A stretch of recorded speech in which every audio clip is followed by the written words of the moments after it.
kick off the show here. We're agreeing.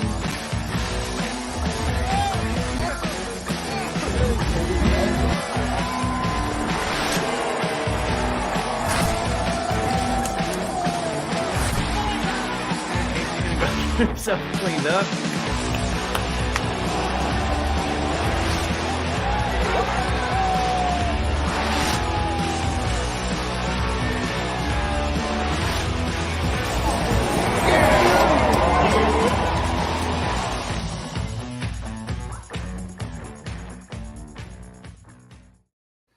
All right, welcome everyone to the Mafia Cast on Buffalo Rumblings Vidcast Network.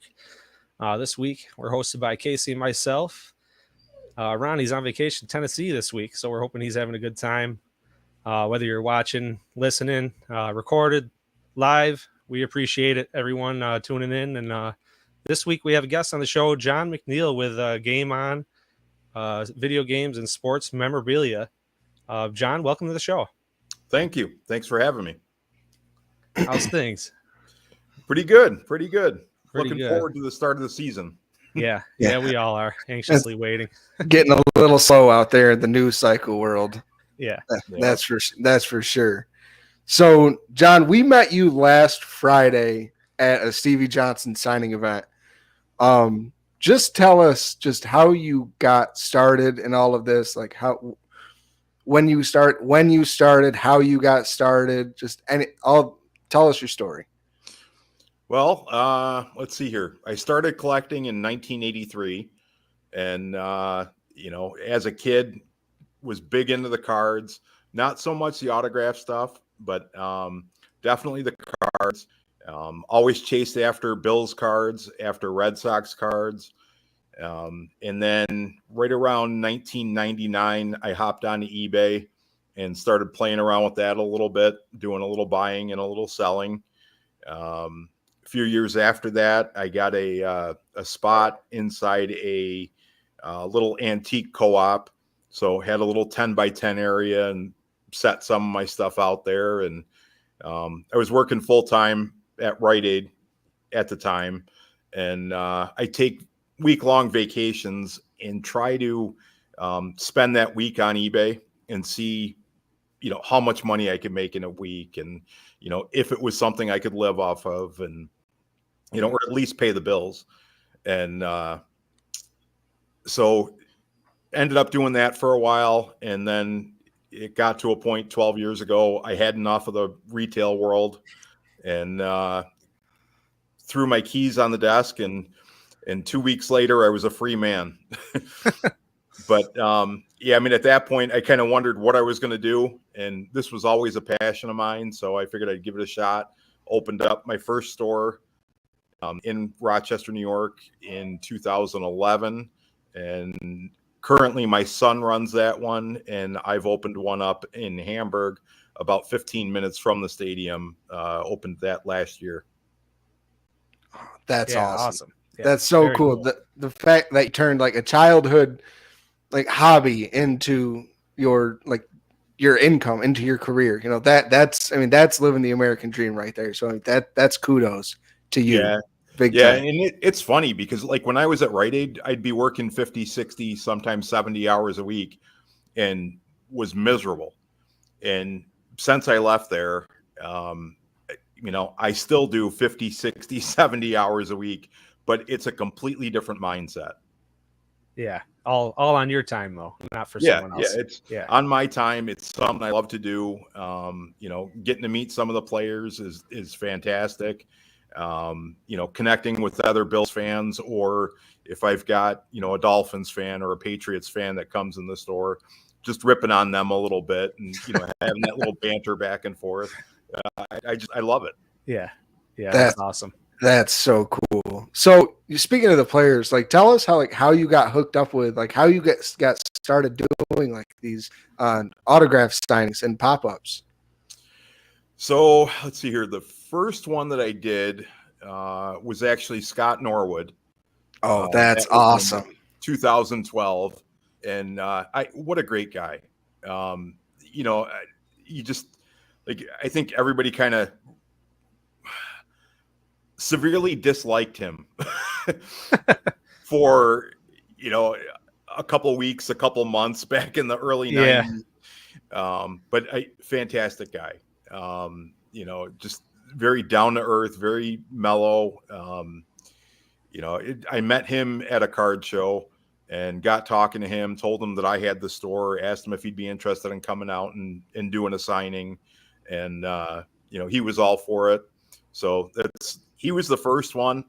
And like I said, that was just by talking to him and pushing my store a little bit. Some of the other guys that I've had in, Carmen Basilio, the Nasty Boys, the wrestlers in the 90s, Keith McKellar, Pete Metzelaars, Ray Bentley, Marv Lee, Daryl Talley, Daryl LaMonica, Stevie Johnson.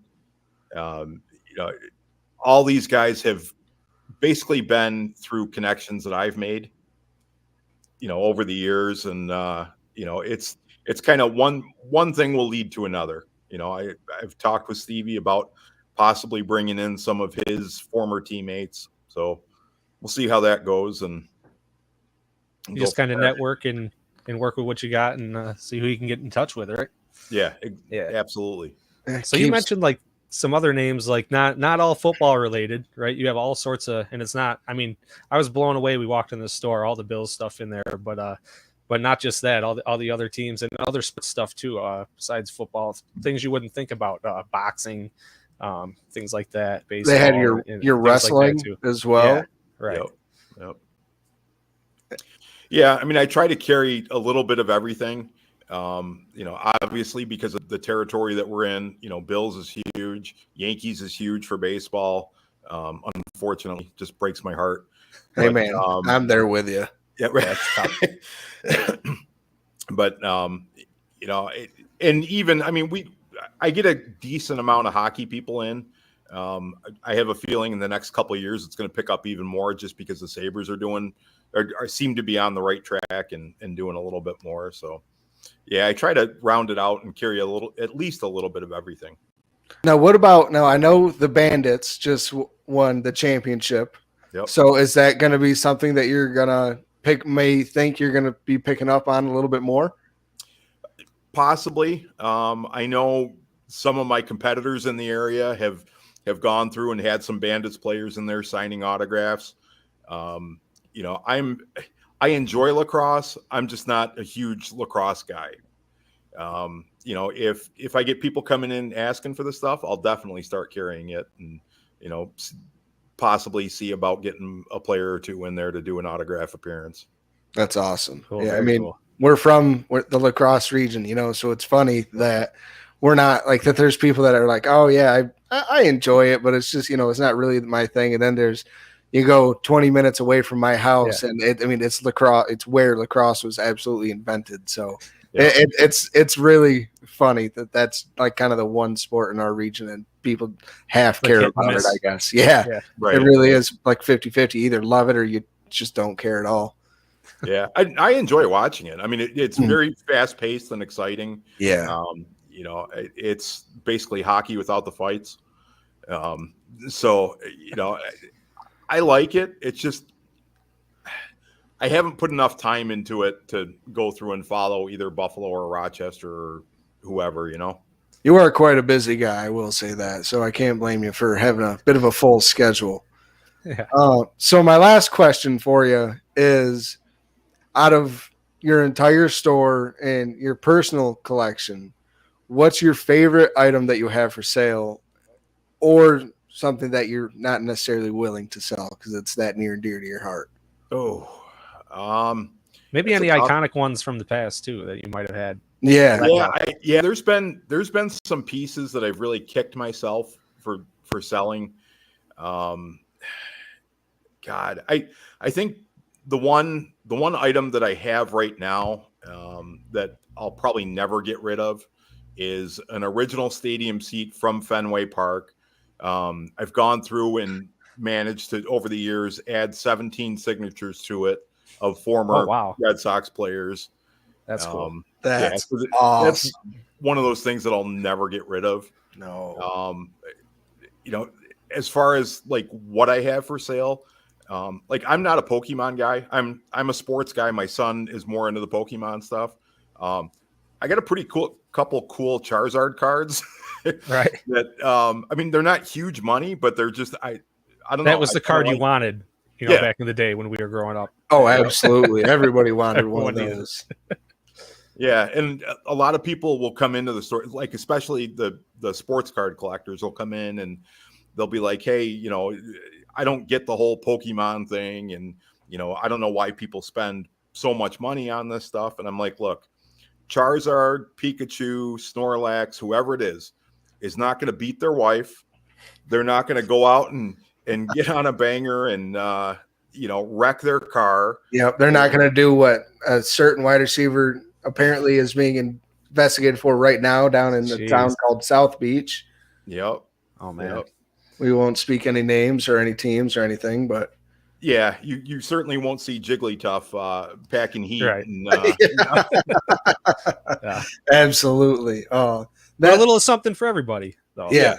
That's awesome. Yeah. Like the Fenway seat. That's so cool, man. I grew up a Red Sox fan because everybody around me was Yankees fans, and I hated it. It was so annoying. So I rooted for the Red Sox, and I loved it.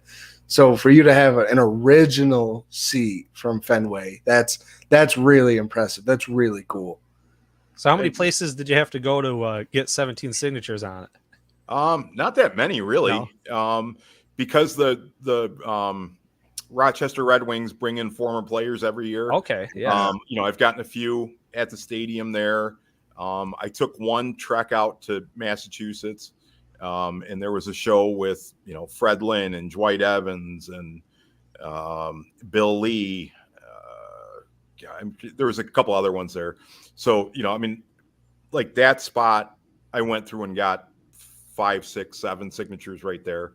But other than that, I mean, it's like, unfortunately, I can't carry the chair around with me all the time. Yeah, I know, right? But if somebody comes to town, then I try to make it a point to get out to where they are and have them sign it. So that's sort of the name of the game, right? If you're a collector, you got to be willing to travel a little bit. Yeah. To get what you want sometimes. Yeah, I mean, we saw the guy come in Friday with those purple Joker helmets. He had a tote, and I was like, "Wow, that's commitment right there, man." Yeah. Yep. He had like 5, 6 items in there, I think. Yeah. So. I mean, and by the way, those helmets were sweet. Yeah. Those were sweet. Adam's a great guy. He does great work on those helmets. It takes him forever to do, but I haven't seen a bad one yet. He does a fantastic job. Very cool. That was really cool. All right, gentlemen. Well, I suppose we should talk about our beloved Bills football team and what news and updates is going on. Mike, what do you got on any news and updates? Not a whole lot. I mean, there's some things here and there. There's more talk about Diggs, obviously. Some speculation mostly, I'm guessing. But who knows? Passionate player, like we've always said, who wants to win. They're talking Kyrie Elam. I kind of said that a little bit. I want to see him break out this year. And a couple other things. Mitch Morris, we heard he had a couple surgeries. They sound kind of minor to me. He had some fragments removed from his elbow and his ankle, it sounds like. And it sounds like everything went well there. Other than that, not too much. I mean, the guys, we wrapped up the mini camp and that's that. So now we're in sort of a lull here. Yeah. Playing the waiting game. Anything from you? Yeah. The Diggs thing. Right before we got on here, I actually read a newer article that had come out from Total Pro Sports, and they're hit and miss sometimes. But I would say, I mean, there's always a decent amount of truth in their articles, to say the least. And it said that the Bills are privately taking phone calls for Diggs, that they're not publicly saying that they're shopping him, they're trading him and looking for a trade partner, but that if the right circumstances would come up, that they would listen. At least they would at least accept the phone call. Now that's contrary to everything that all of us dummy losers that have no idea what we're talking about have been saying. The dead cap is too big this year. The dead cap is too big next year. There's no way it'll happen. Blah blah blah blah blah. He's got the C on his jersey. He's the leader of this team, no matter what. He and Josh Allen, best friends, Thunder buddies for life. But we saw Devonta Adams get traded away from the Packers. Yeah. Mm-hmm. Our team's got a gel, right? All the guys got a gel, and it just doesn't seem like that's happening. But that's right now. Every relationship has its ups and its downs. There's no matter what, work relationships and your relationship with your spouse, your kids, your job. It doesn't matter. There's always going to be ups and downs. And we've just had literally nothing but pretty much ups this entire time since Stephon Diggs joined this team. So now this is the real. It took them 4 years to Vikings fans to be like, see, he is a cancer in the locker room. He is going to throw Josh Allen under the bus. It took 4 years and one absolutely god-awful playoff game for that to happen. Mm-hmm. So do you guys think it really is a possibility that he could be traded? John, I'll start with you. Like, what do you think of this whole situation? I think everything's got a price, whether it's a physical thing or a player or whatever. Like that report said, I'm sure they're taking calls and they're listening.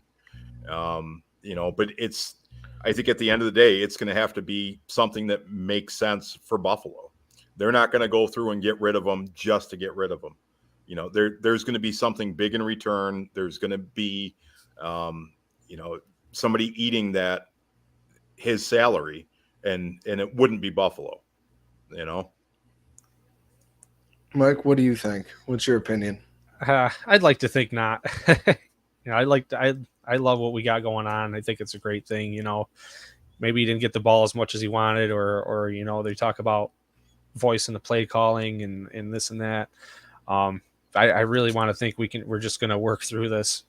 But like John said, for everything, there's the right price. Mm-hmm. It's worth whatever someone's willing to pay. So, and being, they're all they always keep their options open. They always exploring options. So I'd like to think they're not just going to send some calls to voicemail.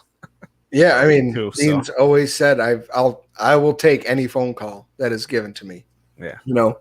And from what I've seen, that article said that it was the Broncos that were the ones that were really listening, and that it would be a first, a second, and Cortland Sutton coming to the Bills. Now, is that really worth Stephon Diggs and whatever cap, no matter what cap, whatever cap we have to eat, is that worth it? That obviously that's up to Brandon Beane to decide. I think Bills Mafia as a whole would go absolutely insane. Exhibit A right here, guys. Richard Rush, no way Diggs was traded. We finally have our star wide receiver. It's been a long, I would say since Stevie Johnson, we haven't had a true legit star wide receiver. Yep.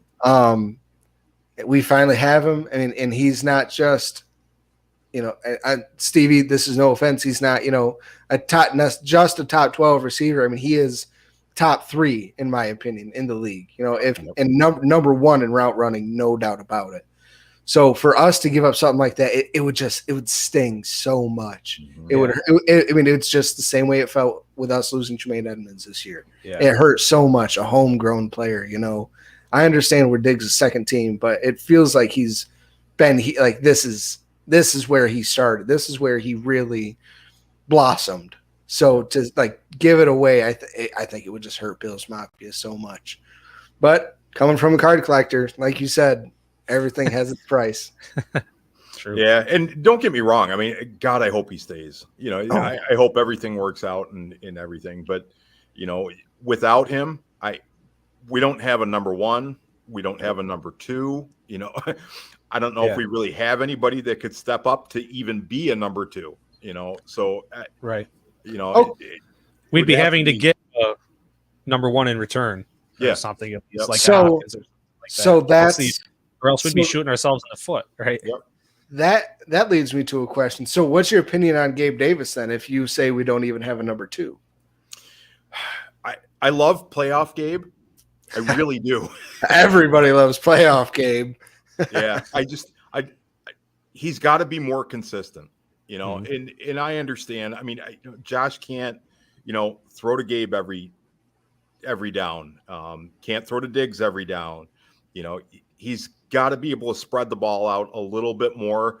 But Gabe's got to make a few more plays. And he doesn't have to go off and do 10 and 120 every game or anything, but just be consistent and be a big part of the offense to where it's going to take some of the pressure off of Diggs. Be more like a T. Higgins, Jamar Chase type. Just just a quick comparison. Where they can't really on Cincinnati, you can't really necessarily tell who is the dominant number one because they are both so good. So you can't just shell one and go one-on-one with your best corner on the other side, because no matter what, that one-on-one's getting cooked.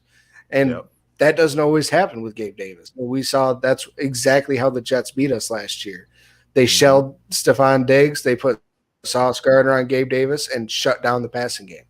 So I get it. I understand the points. Now, I've been a Gabe Davis believer. I think he was asked too much too quickly, especially from where he was drafted. I mean, it's not like he was a second-round pick, first-round pick. He was a fifth-round pick. So for him to play as well as he did that rookie year, he had zero expectations. He did amazing in preseason and in training camp, which is why he was given that opportunity. And he did well with the opportunities he was given at that time, but he was the number 4 wide receiver. He was a rookie wide receiver. Nobody cared about him. They weren't all that worried about him.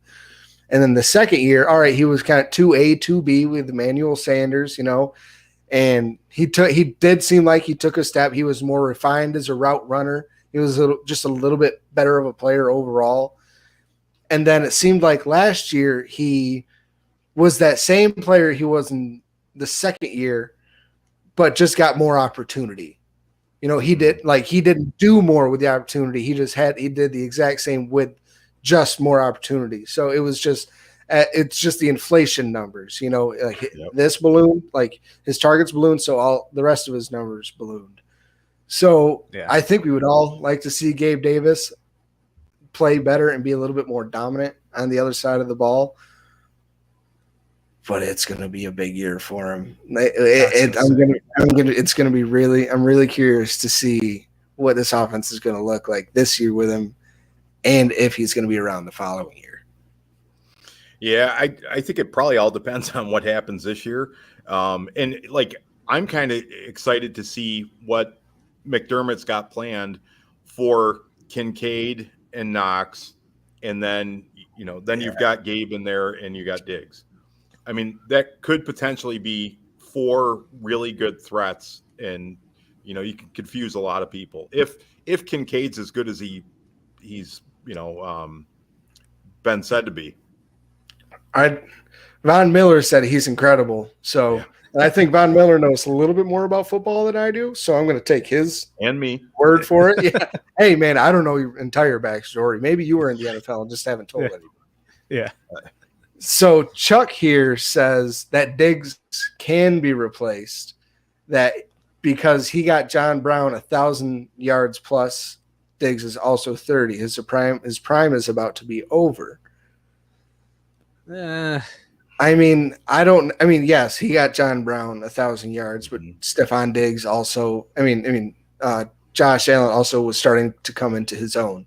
We also had Brian Dable as the offensive coordinator. We also had Cole Beasley on the other side, and we had Stephon Diggs coming in. So we had in all those players. Of course, John Brown's going to get 1,000 yards. And he also came into his own in the offenses himself. He was never a bad receiver. He also had 1,000 yards for the Cardinals before. So he's not necessarily a complete trash player. So that's hard. I mean, the age thing, that's one knock against Diggs, but we see him take care of his body. He's never been riddled by injuries or anything like that. So I think the prime, they gave him a 6-year deal last year for a reason. And it's not because his prime's about to be over. Yep. And Roy says Kincaid is a rookie and he's keeping his expectations in check. I mean, that's smart. I mean, we all blow rookie expectations out of proportion. I mean, Gregory Rousseau is going to be great. I mean, we all want our first round rookies to be great, but I mean, for every Justin Jefferson in a draft, there's a Jamarcus Russell. So you never know what you're going to get. So I think we moved on from the news and updates. I think we have talking about this sort of thing now. We're talking about the offense next year. Talking about Kincaid, Diggs. I don't know. We're feeling like it's almost. Some people want to act like it's a question mark at this point. Yeah, I mean, John, what do you compared to what we saw last year? I know we had the number 2 offense in the NFL. I mean, across the board, we put up numbers, but it seemed like at times there were lulls, and that it was the offense just got kind of stagnant, and we're gonna live and die by what we do. Period. Point blank. We're not going to change anything. Yep. What do you think or hope the offense is going to look like in 23? I hope that Dorsey has learned a little bit, and does a little bit better play calling.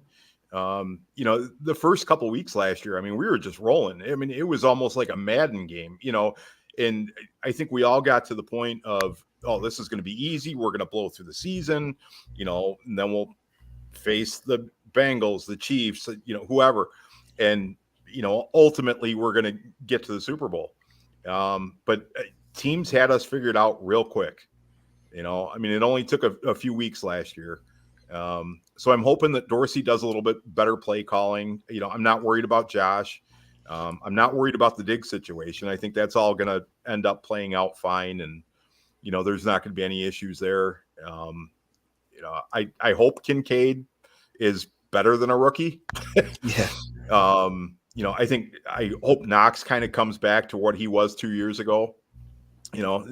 Last year he seemed to, it almost seems to me like a few of the guys just got very comfortable and just kind of knew that on paper we were the better team than anybody else out there. Yes. But took that for granted, Absolutely. I mean, Knox, I understand he fought through his brother's whole situation, and he also dealt with injury. So people are like, oh, they're low on him because his numbers were down. I mean, he was on track to blow out the numbers from the year before. Yeah. He was still, I want to say, second or third on the team in touchdowns. So that's not too bad. Right. But Mike, what do you think? What do you hope to see differently in the offense in 23? Oh man, I'd like to say the same, but because we did well. I think we did well. But obviously we need a little improvement. And I was kind of saying this maybe at the end of the season, kind of that, I don't know, like John mentioned, we were kind of rolling in the beginning of the season. We were just rolling over these teams, and I don't know if, like you said, we were good on paper, just all the excitement, we're building this great team here. And maybe we hit it too hard in the beginning of the season, and the season's long. You got to stay healthy. Maybe you got to pace yourself sometimes, take those L's when you can afford them. And, because you're not going to win every game in this league. So maybe try to pace yourself a little bit, but also maybe be a little bit more aggressive too, rushing and passing the ball. I mean, we got average height of receivers is up this year, so I'm glad to see that. So hopefully more guys going up, getting the ball, and but I want to see them, pound the rock too. A good balanced game. Yep. And the one other thing that I don't hear or haven't heard a lot of people talk about, from mid-season on, those players are such a part of the community. We embrace them; they embrace us right back. The whole incident at Tops, Dawson's brother, like you said, DeMar. I mean, it's a lot for one person to take, and then try to go out there, suit up, and get into a game mindset. I know they're professionals, and I know they've got an extra level to their, to what they do, but it's still, it's got to take your toll on you mentally and, throw you off the game a little bit, whether it's for one game, for half a season, for the full season, whatever. these guys are gladiators. I mean, they are literally modern day gladiators, but they're still humans. You Yep. know, Yeah. the movie Gladiator, everybody resonated with it because they talked about his real life problems. Mhm. You know, but I mean, he was a hero in that stadium, but outside of like that arena, he was nothing except just a regular guy. And these people are all still regular guys, which bring like it's like the whole Stephon Diggs thing. You've never been mad at your boss at work. You know, you've never had an argument with a coworker. You've never had an argument with your best friend. Mhm. I've told my best friend things that I should never tell other human beings.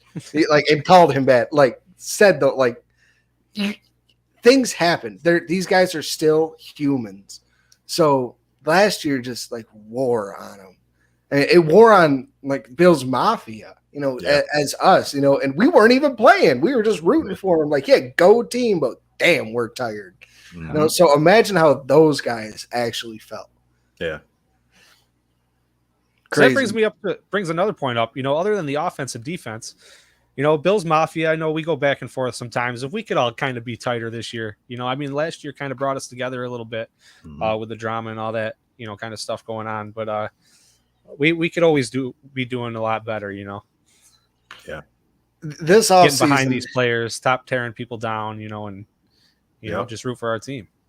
this offseason's definitely been a divider, it seems, of Bill's Yeah. Mafia. There's been a lot of, it's kind of like going back to that dark year of 2020 and the nation getting divided, you know? Yep.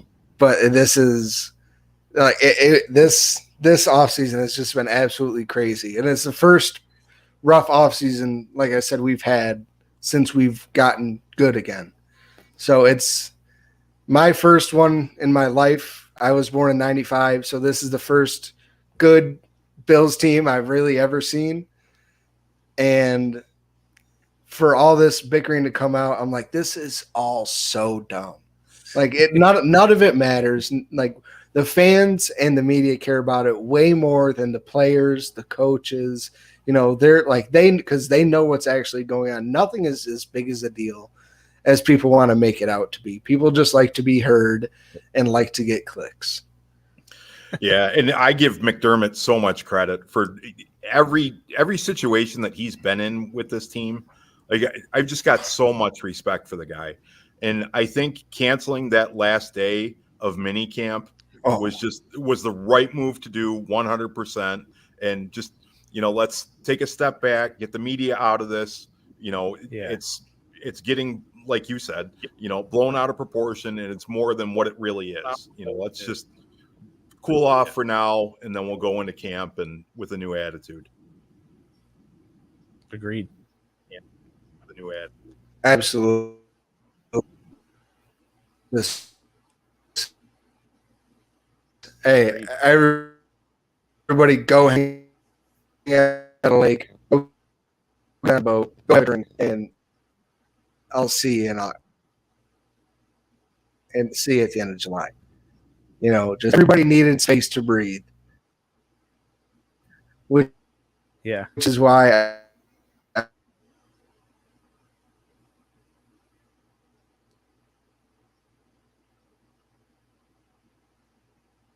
I don't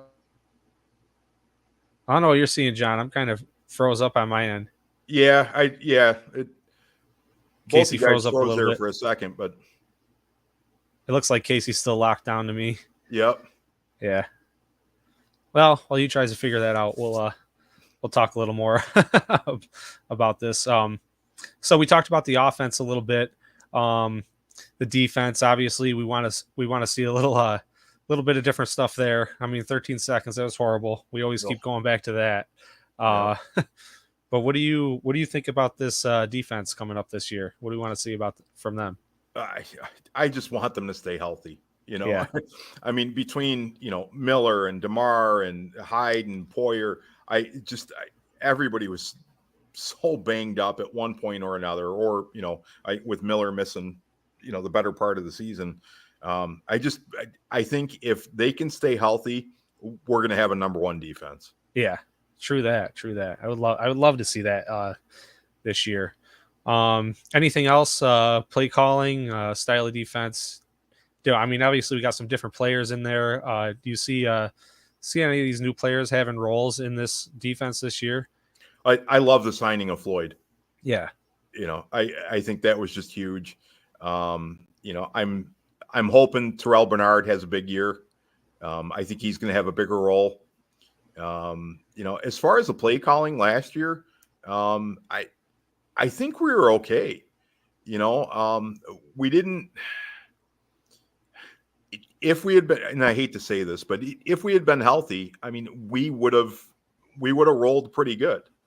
Yeah. And everything they did last year was solid, with the exception of a couple, injuries that the other team exploited on us, True. by not having Poyer for a bit, for not having Hyde for a bit, for, Trey, Von Miller. Miller would have been,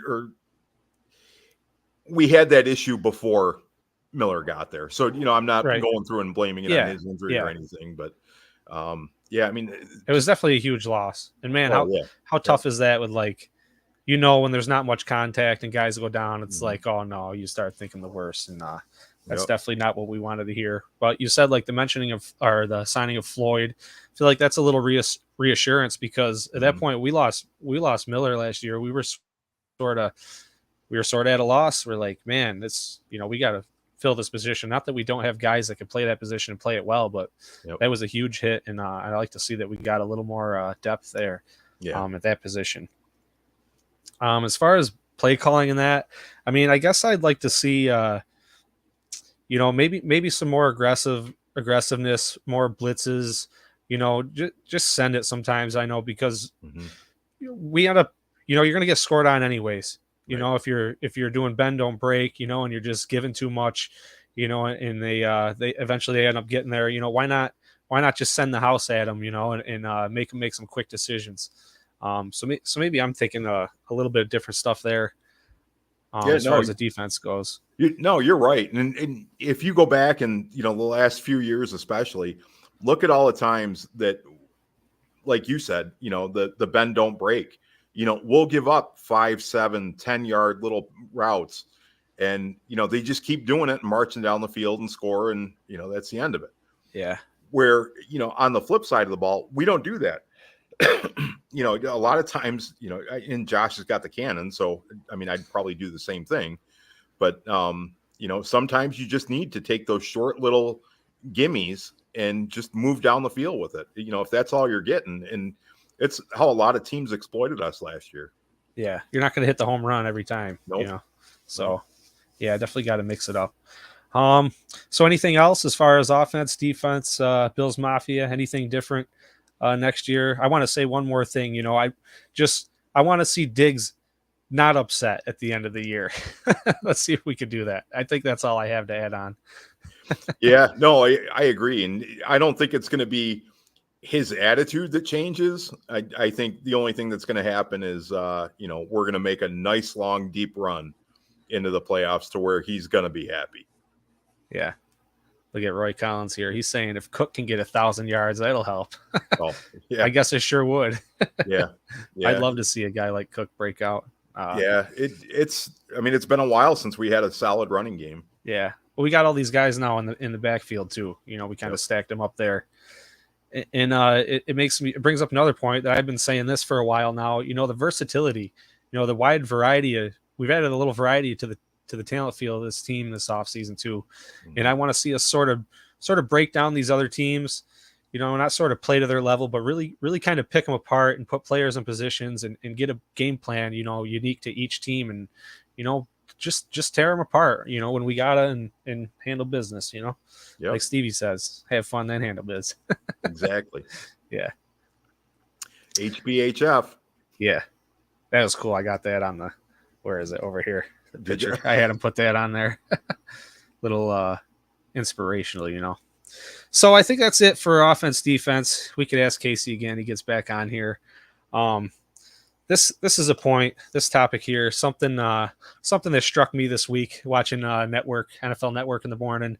They're talking about this Kansas City, Cincinnati rivalry and who's going to own the AFC and all this stuff.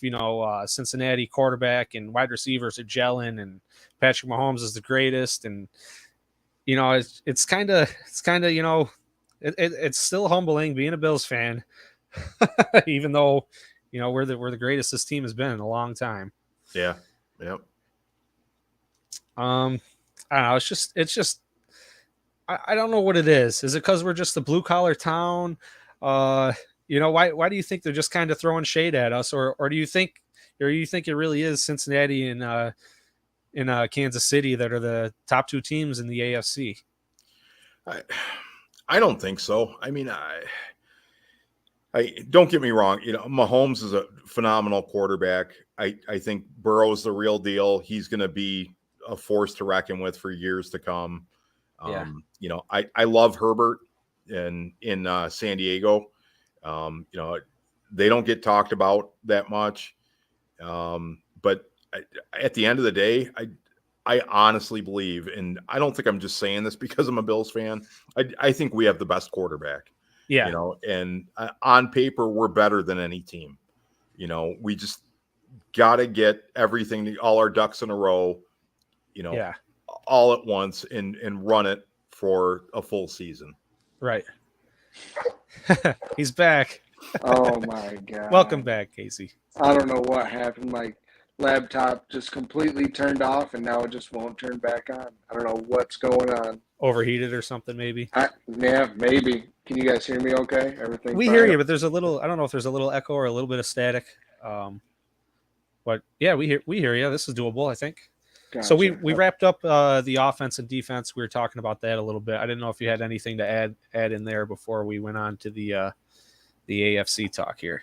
No, the offense was just, I just want to see more. I want to see more from Ken Dorsey going east and west instead of north and south. Yeah. That's kind of what John was saying too, chip away at it. Yeah, well, I want to some see yards here and there. More so running away from the defense instead of right at them, going north and south. I mean, trying to push them and come back. I would like to, especially in a man defense, get Diggs and Davis running across the field and away from the corners, and let them use their athletic ability to go up and get the ball. Yeah, get to that open spot, be a little more aggressive. Exactly. Let Allen lead them on the run. All right, defense, I said, maybe be a little more aggressive, things like that. Any thoughts on defense? Yeah, I mean, more sacks is what we always want. Yeah. So that as long as we keep getting pressure, then I'm happy with it. Oh, that's better. Yeah. So yeah, on from the offense defense next year. We were talking about this topic here. I said spark my interest on the NFL Network. They're talking KC and Cincinnati, the top of the AFC, and they got some sort of rivalry, and everything's going well for them guys. Just I was saying blue collar Buffalo. It's still humbling being a Bills fan. So, John thinks the Bills are, and I think it too. I mean, we're right there with them, but they just leave us out of this conversation. And how does that make you feel, Case?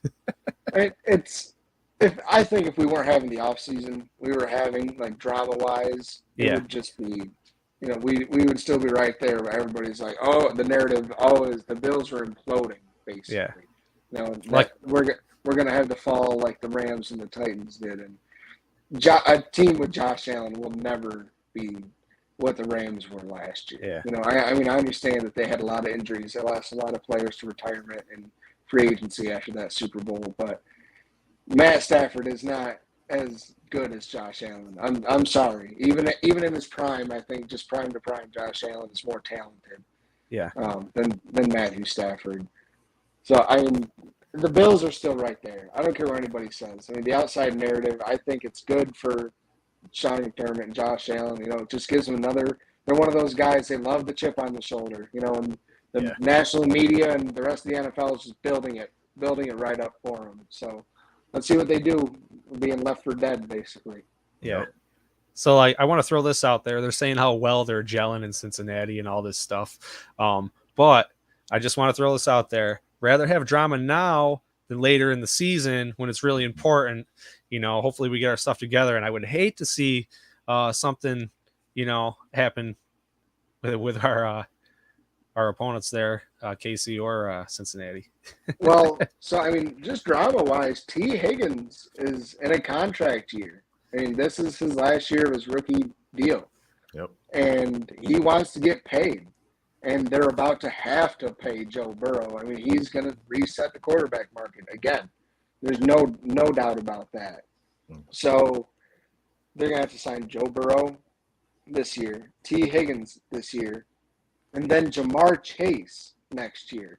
There's no way you can do that on top of paying Trey Hendrickson and Sam Hubbard and all of those guys. There's just no way. Yeah. No, they don't have Bean. No, yeah. They don't. They do not. So you think it's kind of like do or die for Cincy in the next year or two? I mean, I'm never like a do or die. Yeah. Again, Joe Burrow's too good, and they'll have Jamar Chase. So that duo's never going to go away. It will always attract talent, right? Having good players, just like us, right? Brady, Randy Moss, Brady Gronk, all Brady Edelman. There was always guys wanting to play with them. Yeah, it's just like that. Yeah. Well, so I think that answers that. You just got to throw that out there, guys. Don't forget about the Bills. We're right here in it too. Yeah, we're not going anywhere. So with that being said, though, last game of the season, Casey and I made the trip out to Orchard Park, and something was in the air. It just fell off. John, we haven't talked to you much about this, but we've discussed it with a few other people. Was something off in the atmosphere? I don't know if you were at the game or not, or at home. Did something just not feel right going into the last game last season? Yeah, I think there were a few things that weren't right. There was definitely something going on. Whether it was the emotions of playing Cincinnati again and being, up against them since the first time since DeMar. I don't know if that weighed on some of the guys. Was Josh having problems with his girl at the time? Right. Maybe. Those rumors go around. It kind of reminded me of, and see, now I'm going to show my age here. Back during the Super Bowl run, Thurman lost his helmet. Kelly was hungover. Each Super Bowl there was a backstory to it on why they couldn't, go through and finish the deal. I hope we're not going through that again. Yeah. But I mean, there was, whether it was the personalities or, whatever, something got into their head, and I hope they all learn from that and we don't see that again. Yeah, true. But whatever it was, the combination of things, the overwhelming season, the community itself had all together, we were all just kind of worn out at that point. But, talking to some fans before the game, we're getting ready to go in the stadium, and like people are like, "Oh my God, I forgot to do this morning. I'm not wearing this today that I've worn every game."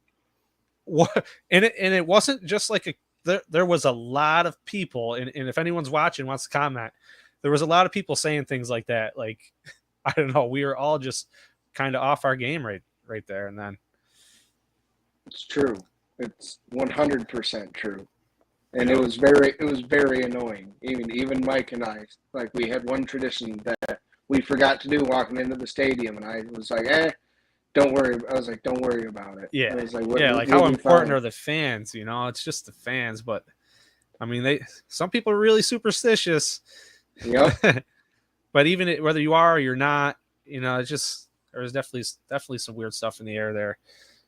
And I think it was just the combination of the lengthy season. And I mean, I don't think you have much more of a rough season than the Bills had last year, as far as community stuff, on the field stuff, but not rough as far as like losing all your games, but just dealing with the certain issues that are sort of out of your control. Yeah.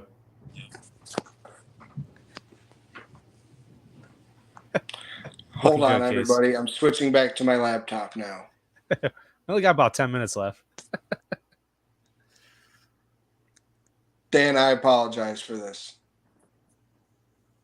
John. Oh, you're fine. I'm just glad it's not me. Right? Leave it to Casey. I think he's frozen up before. Once. All right. Did you guys bring pizza that game? I don't remember. Oh. We did bring pizza to a couple games. I don't know if we did. And there might have been, I don't know. Sarah just said, did we bring pizza to that game? I don't know if we did. Our first couple games of the year, I think we did. But the last, I don't know if we did for that one. I think you're muted, Case. I don't hear you. We brought pizza to a couple of them. We did. But not, I don't know if we ended up bringing one to that game. Ah, man. So fans, next year, we all got to be on our game too. Mm-hmm. Don't put all the pressure on the players. No, and, we can all be better. Yeah. 100%. 100%. So absolutely. Well, boys, I think our time here has come to an end. We've covered pretty much everything this week. Yeah. Yeah. Tell everybody where they can find you. Give us your socials. Tell us where they can find you in the cities. Let everybody know what's going on. All right. So you can see this beautiful mug in Hamburg at 1 Buffalo Street. It's inside of Staub Square. I'm one of 2 stores in the building that does not have a sign on the outside. So just be like everybody else. When you're at the corner of Main and Buffalo, give me a call and I'll direct you into where I'm at. If you want to see my son, he's at 2670 Dewey Avenue, right in Greece, but it's actually on the border of Rochester, so right on the city line there. If you guys can't make it out to either store or don't want to, that's fine too. I completely understand. I wouldn't want to see me. My eBay store, my user ID on eBay is CFDJOH3. Real easy to remember. Instagram is Game On Hamburg, and Facebook is Game On Video Games and Sports Memorabilia. Awesome. Well, thank you very much for being on the show. That's what we love to do here. We're talking, players and other Bills Mafia members, what we're doing in the community, how we contribute. I've been to your store at Greece just this past week, and I'm going to go, I think, sometime soon, check out your place in Hamburg. You got another signing, I think, coming up in the future. So we'll have our eyes on that. But yeah, I think that's pretty much it. Casey, you got anything to add? No, thank you for coming. I mean, this was a lot of fun, and I can't wait to go back. And I hope you know that Mike and I are sending his girlfriend and my wife to you for all of our Christmas and birthday presents from here on out. Yeah. Excellent. I appreciate it. Thank you guys so much for having me on. Let me do a couple little cheap plugs on my store. Mm-hmm. It's very much appreciated. Absolutely. Actually, if you guys have a minute, Stevie Johnson's got an event on the 15th of July at Martin Luther King Park in Buffalo. Everything can be found on Stevie's Instagram. We're sharing it on our Instagram and Facebook. And there's going to be a ton of Bills Mafia out there. So, it's something great for the community. And, Stevie's giving back like he always does. He's an amazing guy that never stops. So, but yeah, I mean, thank you guys so much for giving us a platform. And I'll talk to Stevie. We'll get him on here. And maybe I'll bring you guys another player or two, either current or former. Awesome. Absolutely, man. We can't wait to do this again. We definitely will. Excellent. Appreciate it. Awesome, well, that being said, thanks everyone for watching the Mafia Cast on Buffalo Rumblings Vidcast Network. Until next time, go Bills. Go Bills. Go Bills.